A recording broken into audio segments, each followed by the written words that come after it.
At 1:20 p.m. on March 23, 2005, a massive explosion and fire erupted at the BP refinery in Texas City, Texas. The explosion killed 15 workers and injured 180 others, many of them seriously. The blast occurred at the isomerization or ISOM unit, which produces materials to boost the octane rating of gasoline. The explosion shattered windows in homes and businesses up to 3/4 of a mile away from the 1,200-acre refinery. As thick black smoke billowed from the plant, authorities instructed some 43,000 Texas City residents to stay indoors. The accident cost BP billions of dollars in victims' compensation, property damage, and lost production. This investigation was the largest and most comprehensive investigation in the history of the Chemical Safety Board. CSB Supervisory Investigator Don Holmstrom led a 2-year investigation to determine the root causes of the accident. We interviewed over 370 witnesses. We looked at thousands of documents, literally millions of pages of documents, and we examined the plant, inspected over 40 pieces of instrumentation and equipment. The investigation team examined a wide range of safety systems, practices, and standards, and looked at human factors such as fatigue and communication between operators. The board's report was released at a public meeting in Texas City on March 20, 2007. Then CSB Chairman Carolyn Merritt presided. Many of you here tonight had family members or co-workers who were victims of this explosion. To all of you, I express my deepest condolences and sincere wishes that society never allows another accident like this to occur. The tragedy at BP was the worst industrial accident in the United States in nearly 15 years. The CSB concluded that it was the result of organizational and safety deficiencies at all levels of the company. We found that BP management had, for many years, overlooked warning signs of a possible catastrophic accident. There's an old saying that if you think safety is expensive, try an accident. Accidents cost a lot of money, and they're not only in damage to plant and in claims for injury, but also in the loss of the company's reputation. The reason why the Texas City accident has such an impact is because when people look at it, they can see that they are all in the same boat, that the problems which led to that accident are likely to be present at other sites around the world. My fear is that some of the other refineries within the United States will feel that couldn't happen to me. And the ones that feel that that couldn't happen at their site is the ones that are set up to have it happen there. The following CSB computer animation depicts the sequence of events over an 11-hour period leading to the explosion at the BP Texas City refinery on March 23, 2005. Several units at the Texas City refinery had been shut down for lengthy maintenance projects, which required nearly 1,000 contractors to be on site along with BP employees. BP had positioned a number of portable trailers close to process units for the use of contractors and other maintenance workers. Over a period of months, BP had located 10 trailers for workers servicing the ultra-cracker unit, including a double-wide wood frame trailer that contained 11 offices and was regularly used for meetings. Though these trailers were located near the isomerization unit, the occupants were not warned the ISOM unit was about to start up, a potentially hazardous operation. At 2:15 a.m. on March 23rd, overnight operators began introducing flammable liquid hydrocarbons, known as raffinate, into a 170-foot tall raffinate splitter tower used to distill and separate gasoline components. Near the base of the tower, there was a single instrument that measured how much liquid was inside. It transmitted this information to a central control room located away from the ISOM unit. But this level indicator was not designed to measure liquid above the 9-foot mark. During normal operation, the tower was only supposed to contain about 6.5 feet of liquid.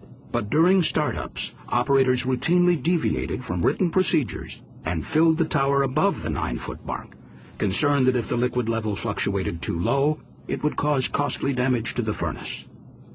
At 3:09 a.m., as the liquid neared the 8-foot mark, a high-level alarm activated and sounded in the control room. But a second high-level alarm, slightly further up the tower, failed to go off. By 3:30 a.m., the level indicator showed that liquid had filled the bottom 9 feet of the tower, and the feed was stopped. The CSB later estimated that the liquid was in fact at a height of 13 feet, but operators could not know the actual level because the indicator only measured up to 9 feet. The lead operator had been overseeing the startup from a satellite control room within the ISOM unit. At 5 a.m., he briefly updated the night board operator in the central control room about the startup activities. The lead operator then left the refinery early, an hour before the end of the shift.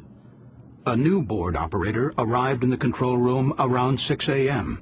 to start his 30th day in a row working a 12-hour shift. He spoke briefly with the departing night shift operator and then read the logbook to prepare for the startup. But the logbook did not clearly indicate how much liquid was already in the tower and equipment, and it left no instructions on routing of the liquid feed and products when the startup resumed. Instead, the control board operator only found a one-line logbook entry that said, ISOM brought in some RAF to unit to pack RAF with. At 7:15 a.m., the day shift supervisor arrived. Because he was more than an hour late, he received no formal briefing from personnel on the night shift about conditions in the ISOM unit. At 9:51 a.m., operators resumed the startup. They began recirculating the liquid feed and adding more liquid to the already overfilled tower. As new feed was added, startup procedures called for regulating the liquid level in the tower using the automatic level control valve. But the board operator and others had received conflicting instructions on routing the product. As a result, this critical valve was left closed for several hours, blocking the flow of liquid from the tower. A few minutes later, operators lit burners on the furnace to begin heating up the feed, part of the normal startup process. While the startup was underway, the day supervisor left the refinery on short notice just before 11 a.m. to attend to a family medical emergency. Contrary to BP's own procedures, no experienced supervisor was assigned to replace him. This left a single control board operator, now without a qualified supervisor, to run 3 refinery units, including the ISOM unit, which needed close attention. The refinery had eliminated a second board operator position following corporate budget cuts in 1999 after BP acquired Amoco. As the startup continued, the tower steadily filled with liquid, reaching a height of 98 feet shortly before noon, more than 15 times the normal level. But the improperly calibrated level indicator told operators in the control room that the liquid was at 8.4 feet and gradually falling. Furthermore, the control panel was not configured to clearly warn operators of the growing danger. It did not display flows into and out of the tower on the same screen, nor did it calculate the total liquid in the tower. Meanwhile, the maintenance contractors, who were not involved in the operation of the ISOM unit, left their work trailers to attend a company lunch, celebrating a month without a lost time injury. At 12:41 p.m., an alarm activated as the rising liquid compressed the gases remaining in the top of the tower.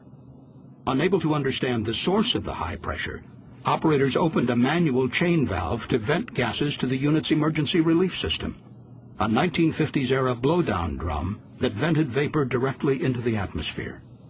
Operators also turned off 2 burners in the furnace to lower the temperature inside the tower, believing this would reduce the pressure. Nobody knew the tower was dangerously full. The operators did become concerned about the lack of flow out of the tower and began opening the valve to send liquid from the bottom of the tower to storage tanks. But this liquid was very hot. As it flowed through the heat exchanger, it suddenly raised the temperature of the liquid entering high up the tower by 141 degrees Fahrenheit. It was now about 1 p.m. Contract workers, unaware of the startup and the looming danger, returned from lunch and began a meeting in the double-wide trailer in the corner room closest to the blowdown drum. Over the next few minutes, the hot feed entering the tower caused the liquid inside to start to boil and swell. Liquid filled the tower completely and began spilling into the overhead vapor line, exerting great pressure on the emergency relief valves 150 feet below. At 1:14 p.m., the 3 emergency valves opened, sending nearly 52,000 gallons of flammable liquid to the blowdown drum at the other end of the ISOM unit. Liquid rose inside the blowdown drum and overflowed into a process sewer, setting off alarms in the control room. But the high-level alarm on the blowdown drum failed to go off. None of the operators knew of the catastrophe unfolding in the ISOM unit. As flammable hydrocarbons overfilled the blowdown drum, operators nearby saw a geyser of liquid and vapor erupt from the top of the stack. The equivalent of nearly a tanker truck full of hot gasoline fell to the ground and began forming a huge flammable vapor cloud. This scene, based on CSB computer modeling, shows how the vapor cloud expanded in just 90 seconds, engulfing the unit and the nearby trailers full of workers. About 25 feet from the base of the blowdown drum, 2 workers were parked in a pickup truck with the engine idling. As flammable vapor entered the air intake, the diesel engine began to race. The 2 workers fled, unable to shut off the engine. Moments later, witnesses saw the truck backfire and ignite the vapor cloud.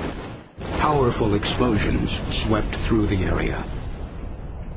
Computer modeling shows how the blast pressure wave accelerated through the ISOM unit, causing heavy destruction and igniting fires throughout the area. The workers inside the trailers were right in the path of the explosions. The fires continued to burn for hours. 12 of the 20 occupants of the double-wide trailer were killed, along with 3 workers in a trailer nearby. Dozens of others suffered serious burns, fractures, and other traumatic injuries.